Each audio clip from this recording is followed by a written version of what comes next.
Dalam memberikan pendidikan politik kepada masyarakat, tentu tujuannya adalah untuk membentuk warga negara yang kritis. Nah, maksud daripada membentuk warga negara yang kritis itu artinya apa?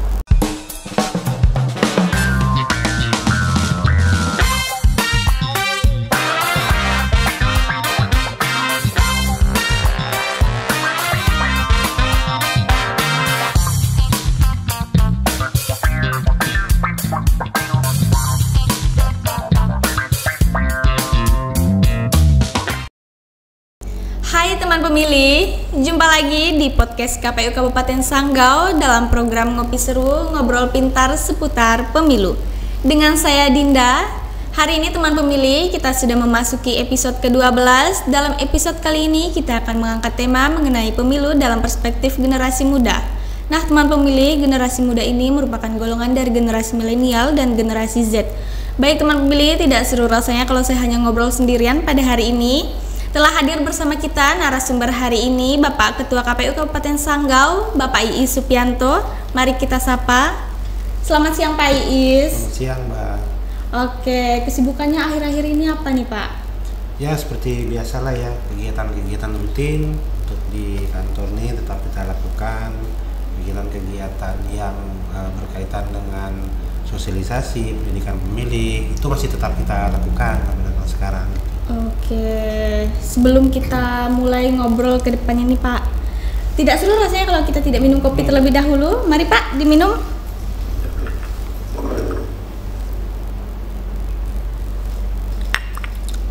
Mantap kopinya. Sudah pas Pak rasanya? Mantap. Oke, kita udah bisa mulai ngobrol ya Pak ya. Hari ini nih kan Pak, kita mengangkat tema mengenai pemilu dalam perspektif generasi muda ya Pak ya. Iya. Nah, saya sangat tertarik nih Pak dengan tema kali ini karena berhubungan dengan saya sebagai generasi muda. Mengapa sih Pak generasi muda ini penting untuk ikut berpartisipasi dalam penyelenggaraan pemilu dan pilkada? Iya, terima kasih Mbak Dinda. Saya senang sekali kita bisa memulai podcast kembali ya setelah beberapa episode yang lalu sempat terkendala. Sekarang kita mulai lagi. Berkaitan dengan yang disampaikan oleh Mbak Dinda tadi, bahwa kenapa sih kok generasi muda itu penting untuk berpartisipasi dalam pemilu maupun pilkada gitu ya. Yang pertama yang mungkin harus kita ketahui bersama Mbak Dinda, bahwa jumlah pemilih untuk generasi muda untuk pemilu serentak tahun 2024 yang lalu itu ternyata sangat banyak sekali. Kita berdasarkan data pemilih ya, data pemilih secara nasional ya, terlebih dahulu bahwa jumlah pemilih generasi muda di pemilu tahun 2024 yang lalu itu mencapai angka 50%. Bayangkan, separuh dari jumlah daftar pemilih tetap itu adalah generasi muda. Nah, di Kabupaten Sanggau sendiri untuk pemilih muda atau pemilih yang berasal dari generasi muda itu jumlahnya juga tidak kalah fantastis. Dari seluruh daftar pemilih tetap untuk pemilu tahun 2024 yang lalu, persentase untuk jumlah pemilih muda atau generasi muda itu di Kabupaten Sanggau mencapai angka 30-an%. Besar juga ya Pak ya? Besar juga. Nah, tentu dengan besarnya jumlah pemilih tersebut setidaknya memiliki pengaruh yang sangat penting terhadap hasil rekapitulasi penghitungan perolehan suara dari hasil pemilu. Bisa kita bayangkan kalau kita ambil dalam skop Kabupaten Sanggau saja ya, 30% itu dari jumlah pemilih tetap bisa menghasilkan beberapa kursi anggota DPRD Kabupaten tentunya. Dari sisi anggota DPRD Kabupaten saja. Belum lagi kita hitung dari sisi pemilihan anggota DPRD tingkat pusat, provinsi, bahkan pemilihan presiden dan wakil presiden tentunya. Tentu jumlah yang signifikan tersebut menyumbang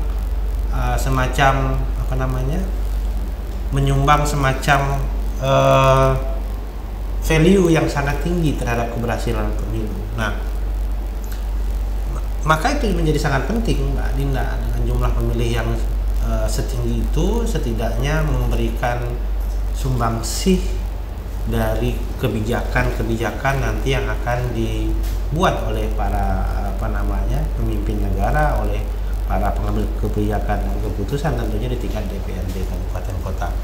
Nah, berikutnya generasi muda ini dipandang penting partisipasinya karena memang biasanya generasi muda itu membawa ide-ide baru, membawa perspektif baru terhadap ide-ide pembangunan dan sebagainya. Nah, bisa dibayangkan kalau misalnya anak-anak muda itu sekarang kan era teknologi dan informasi tentunya ya. Nah, dia mendapatkan banyak sekali informasi-informasi yang sebelumnya mungkin dipandang oleh generasi-generasi senior sebelumnya itu bahwa hal yang tidak mungkin bisa jadi mungkin.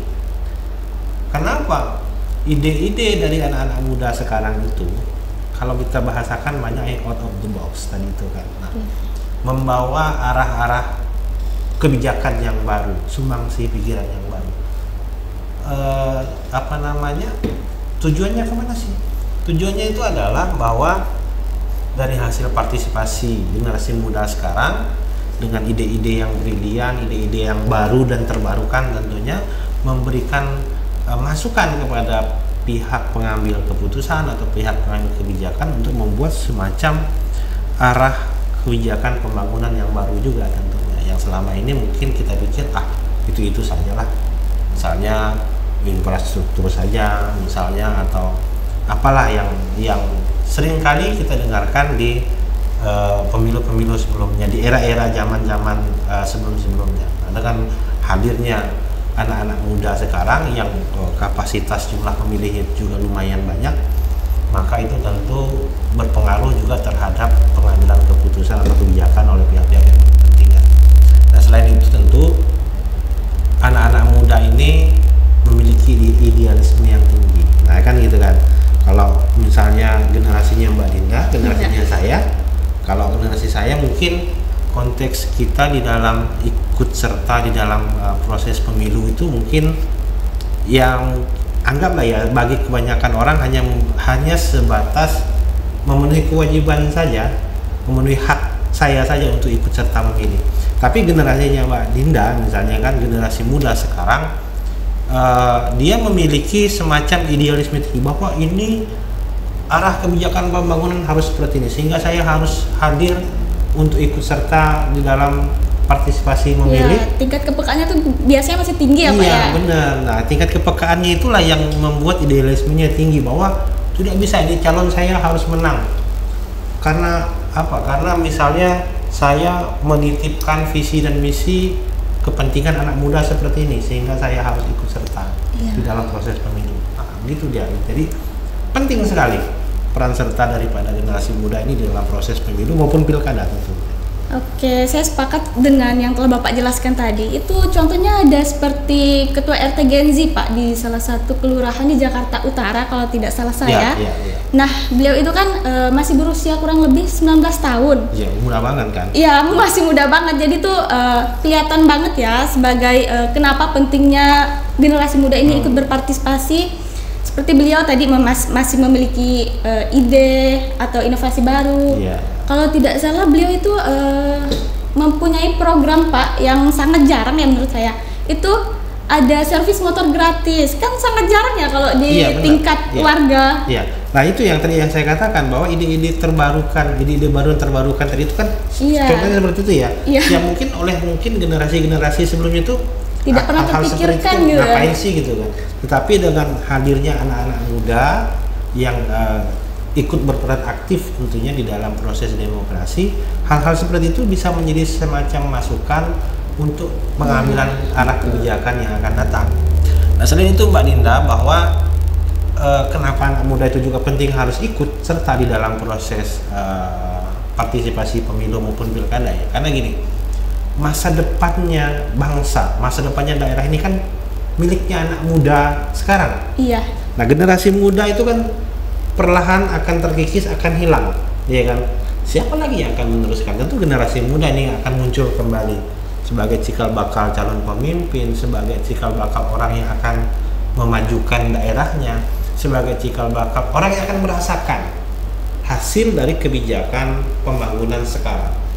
Nah, oleh karena itu kaitannya kemana? Kaitannya dengan hadirnya generasi muda tadi di dalam proses partisipasi, proses demokrasi itu, dia memberikan sumbangsih pendapat, memberikan haknya bahwa dengan melihat visi dan misi calon-calon yang ikut serta di dalam peserta pemilu maupun pilkada, dia akan melihat, oh ini cocok nih untuk saya, oh yang ini tidak cocok nih. Sehingga kalau dilihatnya ada salah satu calon kepala daerah, calon presiden atau calon anggota legislatif yang memang menurut dia ini akan membawa arah perbaikan kepada kemajuan generasi muda, nah sehingga dia harus hadir mempertahankan itu.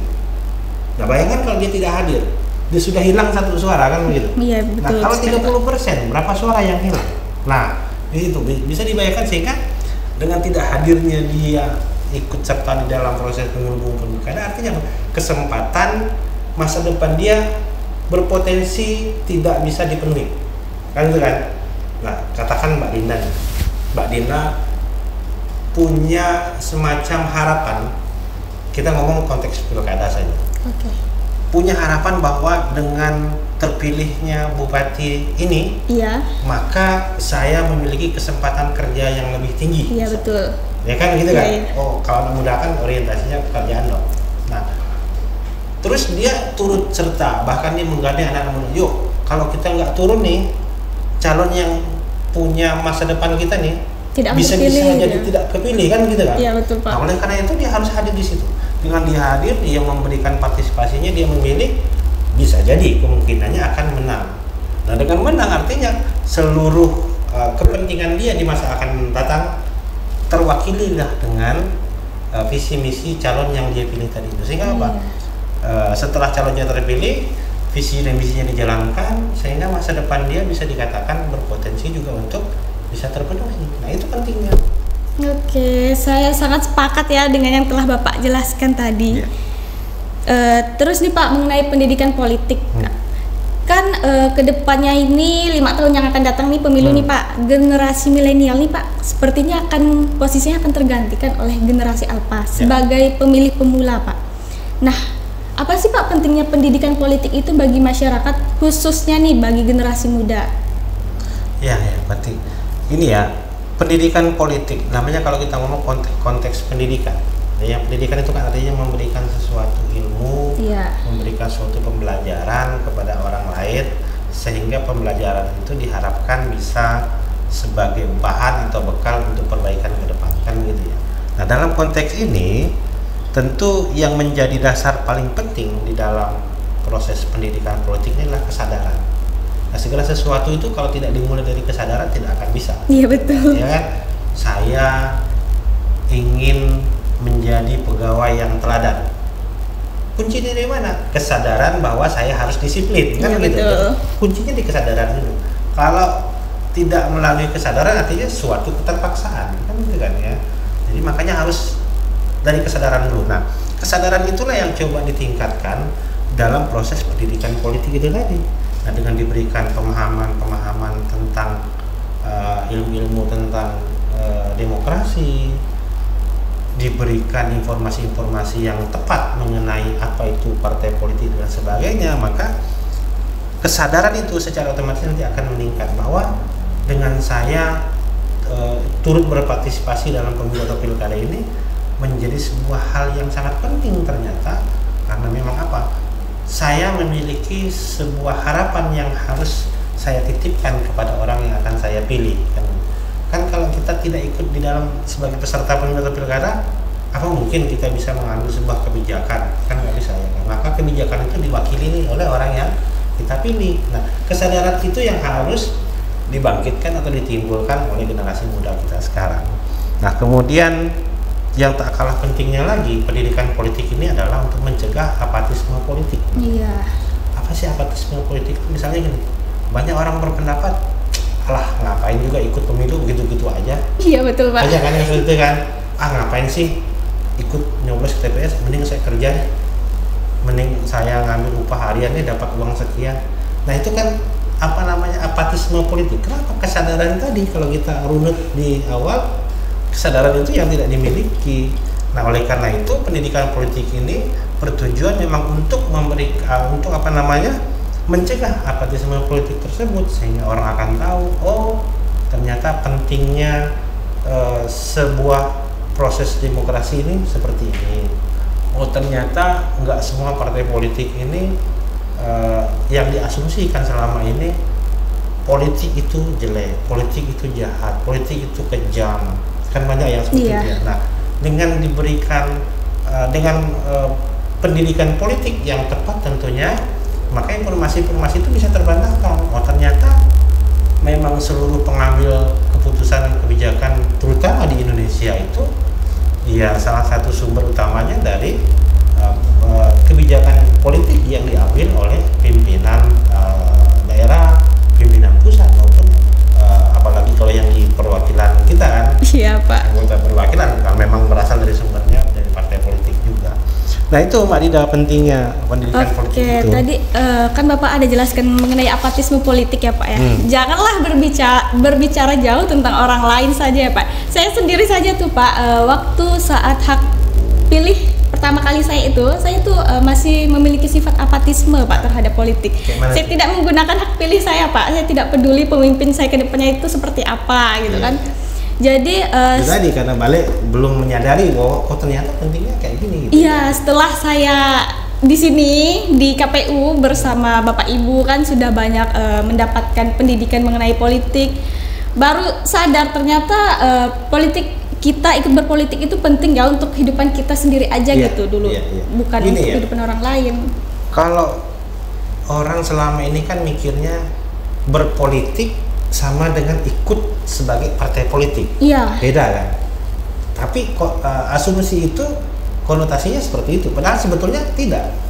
Kita ikut sebagai peserta di partai politik dengan kita berpolitik itu sebetulnya konsepnya berbeda, gitu kan? Nah, kenapa kita harus berpolitik? Karena kalau kita ikut serta berpolitik, kita jadi bisa menilai, oh ternyata partai ini seperti ini arah kebijakannya. Oh partai ini begini arah kebijakannya, oh calon ini begini, calon itu begitu. Itu kan secara otomatis konsep berpolitik bagi kita itu sudah masuk sebetulnya, tanpa harus ikut serta sebagai anggota partai politik kan gitu. Nah kalau kita tidak bisa berpolitik dalam tanda kutip tadi itu, bahwa jadi kita tidak bisa menilai ini yang baik, ini yang tidak baik, ini yang harus saya pilih, ini yang tidak saya pilih gitu kan. Kan kalau di dalam konsepnya kita memilih itu kan one man one vote. Iya. Jadi kita hanya memberikan satu pilihan kepada peserta yang akan kita pilih. Kalau kita boleh memberikan beberapa pilihan, tentu akan lebih mudah kita, oh ini bagus kita pilih. Tapi itu kan tidak. Nah maka kita menilai dari sekian jumlah peserta pemilu maupun jumlah peserta pilkada, mana yang sesuai dengan arah, mana sesuai dengan kebutuhan kita, mana sesuai dengan kepentingan kita, itu yang akan kita pilih. Nah dengan penilaian itulah yang disebut bahwa kita turut serta di dalam proses politik sebetulnya. Nah itu. Nah kemudian berikutnya tentang menyiapkan pemimpin masa depan. Nah itu juga penting di dalam partai politik ini, karena itu tadi kalau kita kembali ke yang saya bicarakan di awal, siapa sih lagi akan menggantikan pimpinan kita sekarang? Selain generasi muda ya Pak ya? Benar, kan nggak mungkin dong orang-orang tua bertahan sampai ratusan tahun, ya kan? Iya betul. Siapa lagi? Ya anak-anak muda. Nah maka pendidikan politik itu penting dipelajari oleh anak muda, karena anak muda lah nanti yang akan menggantikan posisi bapak-bapak kita yang sekarang. Sekarang misalnya kita sudah melalui proses pemilu pilkada, konteks terdekat pilkada sudah terpilih sekarang misalkan bupati dan wakil bupati, paling lama 10 tahun 2 periode. Iya bolehnya ya. Paling lama ya kan. Lalu siapa lagi? Kan kita bukan pakai sistem kerajaan toh. Iya. Kalau sistem kerajaan ya sampai sudah ada, iya. Nah, ya kan. Sudah ada generasi berikutnya anak-anaknya lagi. Iya. Nah kita kan tidak mengalami sistem kerajaan. Nah sehingga peluang-peluang anak muda sekarang adalah anak muda yang akan menggantikan nanti posisi-posisi di pemimpin daerah, pemimpin nasional maupun di Dewan Perwakilan Rakyat kita. Maka penting sekali anak muda itu harus paham politik melalui apa? Melalui pendidikan politik itu tadi. Gitu. Oke, terus tuh juga bisa dapat menumbuhkan rasa tanggung jawab sosial ya Pak ya. Pasti. Nah, itu sudah bisa dipastikan secara otomatis ya kan. Tanggung jawab sosial itu artinya apa? Artinya kalau sebuah rasa tanggung jawab kita bahwa oh saya harus berpartisipasi dalam proses demokrasi. Karena itu apa? Karena arah kebijakan tadi kita kembali ke awal. Arah kebijakan yang akan dibuat oleh pemimpin daerah kita berasal dari semacam hak yang kita wakilkan ke dia untuk diberikan tugas kepada dia untuk memenuhi kepentingan yang kita mau. Gitu. Oke. Sebelum melanjutkan nih Pak, boleh diminum lagi kopinya Pak? Sepertinya sudah haus ya. Saking serunya kan kita jadi kering pula tenggorokan. Oke. Oke Pak, boleh dilanjutkan lagi nih? Ya, silakan. Oke. Sekarang mengenai partai politik nih Pak. Apa sih peran dan tanggung jawab parpol ini dalam memberikan pendidikan politik kepada masyarakat? Ya, artinya nyambung dengan pertanyaan Iya, sebelumnya benar. kan. Generasi muda butuh pendidikan politik. Siapa yang bisa memberikan pendidikan politik itu tadi? Iya. Nah, kalau kita kembali kepada konsep umum, artinya seluruh pihak berkewajiban untuk memberikan pendidikan politik. Dan seluruh orang juga berhak untuk mendapatkan pendidikan politik. Tetapi di kita, di undang-undang, salah satu unsur yang bertanggung jawab, salah satu ini ya, ada diatur di dalam undang-undang. Nah, undang-undang partai politik. Saya kalau tidak salah itu undang-undang nomor 2 tahun 2008. Iya. Nah, ada perubahan keduanya juga ya, undang-undang nomor 2 tahun 2011 itu tentang partai politik. Nah, di undang-undang partai politik tersebut sudah sangat jelas dan tegas diatur bahwa salah satu unsur yang bertanggung jawab untuk memberikan pendidikan politik adalah partai politik. Ya. Oke. Nah, jadi partai politik itu kalau selama ini yang kita bayangkan bahwa kalau kita ikut partai politik yang diomongin itu hanya masalah kekuasaan politik saja, ya kan? Kenapa? Karena orang mau jadi anggota DPR, baik itu DPRD maupun DPR RI, harus dari melalui partai politik. Ya. Orang mau ikut sebagai presiden, Harus dari mau ikut parpol. bupati, Diusulkan oleh parpol bupati, ya, Pak, wali ya? kota, gubernur, salah satunya dari unsur partai politik. Iya. Ya ada juga dari unsur independen. Iya sih. Tapi lebih lazim dan umumnya itu kan Dari parpol. dari partai politik. Nah, kenapa jadinya ini sangat penting? Karena melalui partai politik inilah nanti akan didistribusikan pemahaman-pemahaman mengenai kebijakan-kebijakan politik.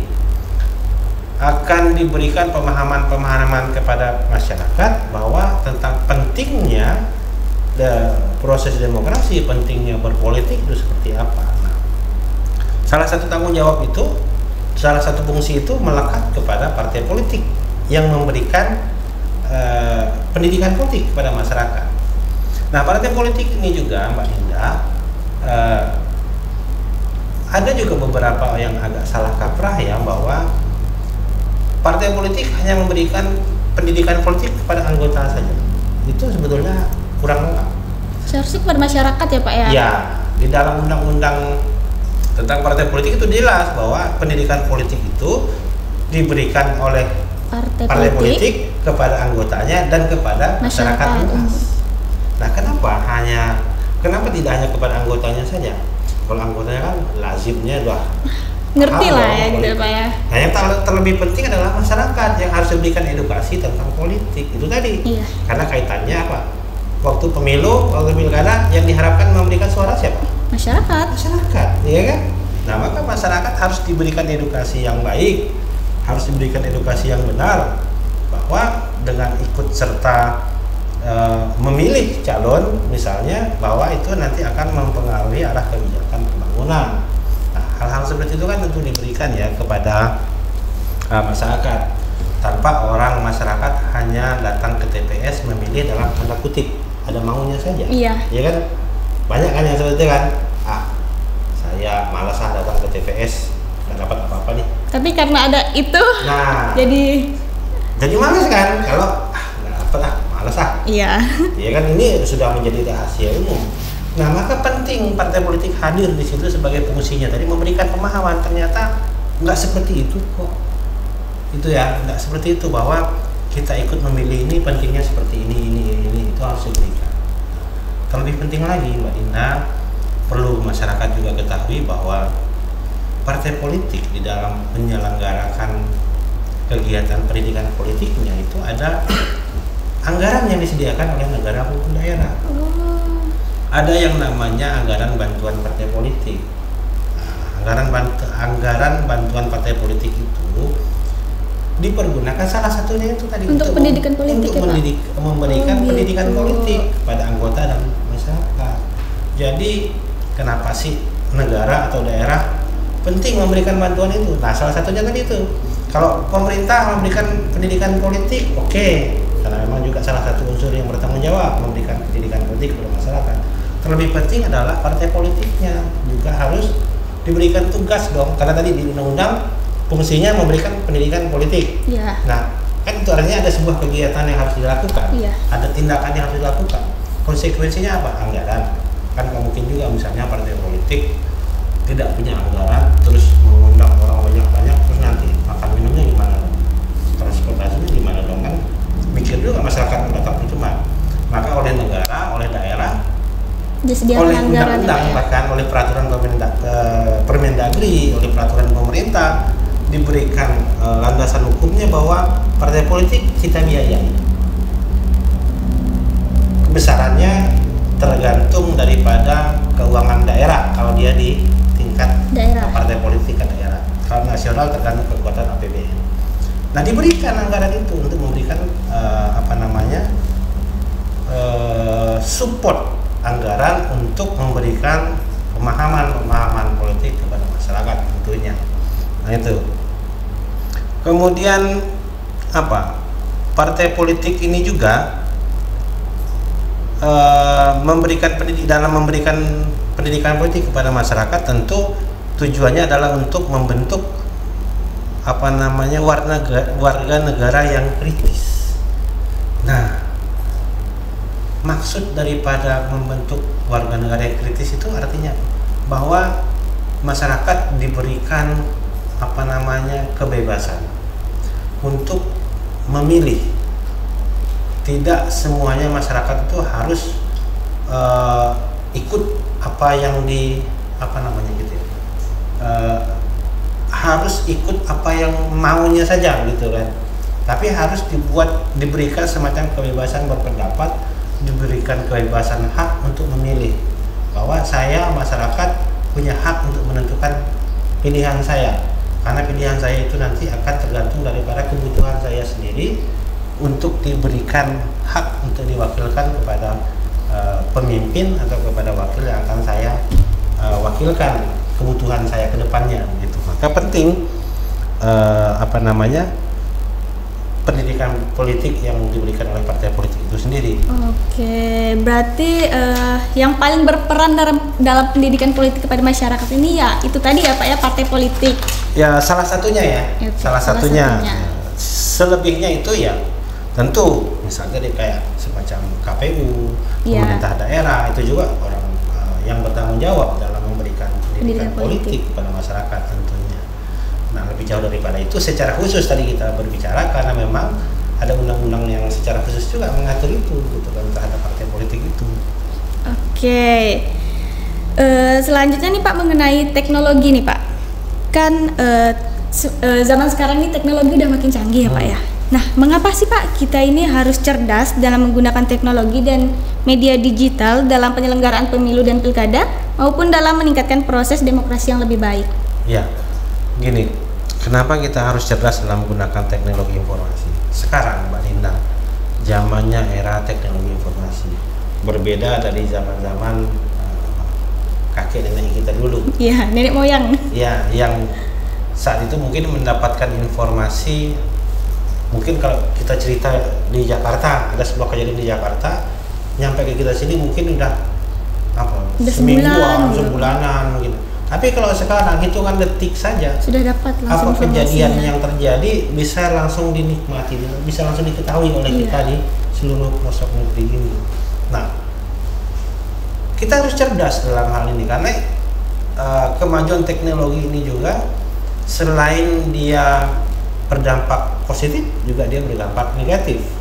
Berdampak positif pasti dong, kita tadi sama-sama memahami bahwa untuk mendapatkan informasi, kemudian arus pendidikan, arus informasi tadi itu yang memang bisa cepat untuk kita ketahui. Nah, di sisi negatifnya apa? Teknologi informasi ini kadang-kadang juga digunakan oleh orang untuk hal-hal yang bisa memecah belah persatuan dan kesatuan negara, bisa menimbulkan fitnah-fitnah dan sebagainya. Tentu dalam hal ini ada kepentingan tersendiri bagi dalam tanda kutip pelaku-pelaku yang membuat hal-hal yang tidak baik, yang tidak benar itu tadi. Maka penting sekali bagi kita untuk selalu cerdas dalam menggunakan teknologi dan informasi ini.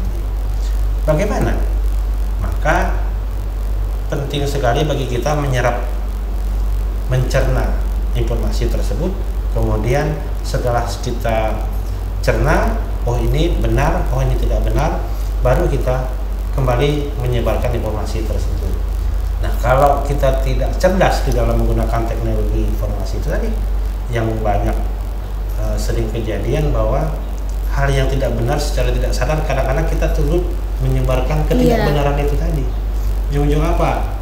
Bisa jadi kita akan terkena konsekuensi hukum dan sebagainya. Nah, kalau tadi yang kita share atau kita sebar itu tadi hal-hal yang berkaitan dengan kebenaran dan sebagainya, maka kita juga sebagai pihak yang turut andil di dalam memberikan informasi yang benar, sehingga apa yang dipahami oleh masyarakat secara luas juga akan menjadi benar. Oke, teknologi emang udah canggih ya Pak ya, tapi kan pasti juga masih memiliki kekurangannya sendiri ya Pak ya.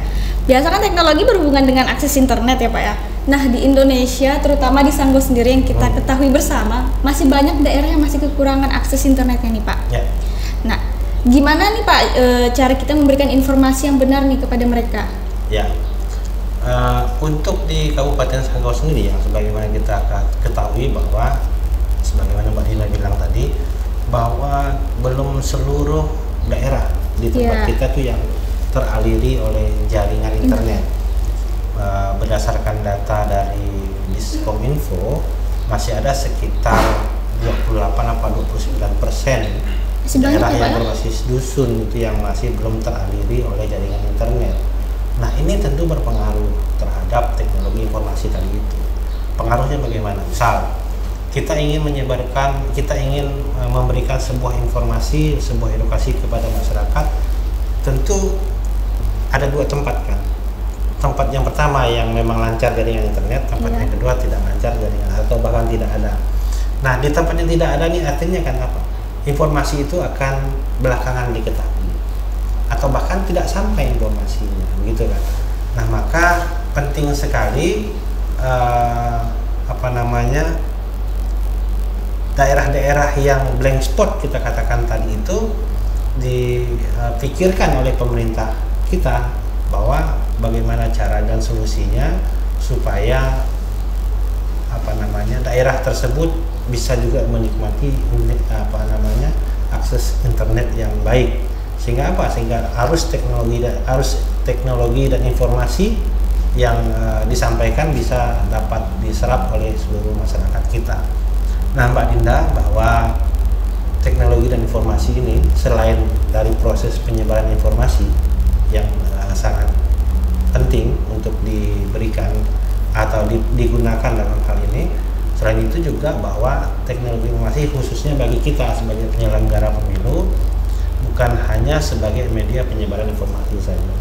Lebih jauh daripada itu adalah sebagai bentuk media transparansi dan akuntabilitas kita sebagai penyelenggara pemilu tentunya.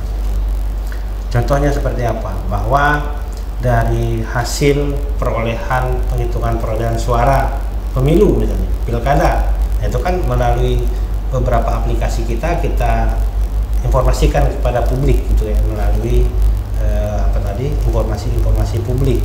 Nah, itu sebagai bentuk transparansi kita di dalam penyelenggaraan pemilu maupun pilkada, sehingga akuntabilitasnya seperti apa, bahwa hasil penyelenggaraan pemilu yang kita lakukan bisa kita pertanggungjawabkan. Karena apa? Bisa langsung diakses oleh masyarakat dan bisa langsung dikoreksi oleh masyarakat bahwa oh ini hasilnya sudah sesuai, oh ini hasilnya ternyata tidak sesuai dan sebagainya. Maka itu bisa langsung dikoreksi oleh masyarakat. Nah, ini pentingnya bahwa teknologi informasi itu salah satunya adalah untuk proses transparansi dan akuntabilitas dari kinerja kita sebagai penyelenggara pemilu. Oke, tapi berarti kita tetap masih menggunakan metode tatap muka ya Pak untuk memberikan informasi ini? Pastinya. Jadi itu tadi, karena ada beberapa daerah yang masih belum teraliri internet, maka salah satu solusinya ya kita hadir langsung di sana untuk memberikan pemahaman terkait pentingnya proses demokrasi ini, terhadap pentingnya partisipasi pemilih dan sebagainya. Oke, pertanyaan saya semuanya udah dijawab nih sama Bapak dengan sangat jelas dan sangat baik. Ada nggak nih Pak, sebelum saya tutup ya Pak ya, podcast kita pada hari ini, ada nggak nih pesan buat generasi muda? Ya, pesan saya kepada generasi muda tentunya, Mbak Indah, jangan apatis terhadap politik, jangan anti terhadap politik, karena dengan kita mengikuti proses politik yang benar, maka kita secara otomatis akan berpartisipasi terhadap kemajuan proses demokrasi yang ada di Indonesia ini. Satu. Yang kedua, perbanyaklah literasi politik, perbanyaklah literasi demokrasi. Karena dengan kita banyak menggali informasi, banyak mempelajari ilmu tentang politik, tentang demokrasi, itu memberikan sebuah pemahaman yang matang pada kita untuk terlibat secara tidak langsung terhadap proses kemajuan arah pembangunan yang ada di Indonesia, terutama di daerah kita sendiri. Oke, teman pemilih, sangat bagus ya pesan dari Pak Iis. Semoga teman pemilih di luar sana yang masih muda atau generasi muda saat ini mau ya Pak ya ikut berpartisipasi dalam penyelenggaraan pemilu dan pilkada ke depannya. Harus. Oke Pak, sebelum saya akhiri nih, boleh kita ngopi dulu Pak untuk yang terakhir? Jangan terakhir. Habis ini ngopi lagi. Oke Pak Iis, terima kasih telah hadir di sini bersama saya. Semoga kedepannya kita dapat ngopi bareng lagi ya Pak ya. Oke, siap. Oke teman pemilih, saya Dinda pamit undur diri. Jangan lupa like, subscribe, and share YouTube KPU Kabupaten Sanggau. Selamat siang dan sampai jumpa.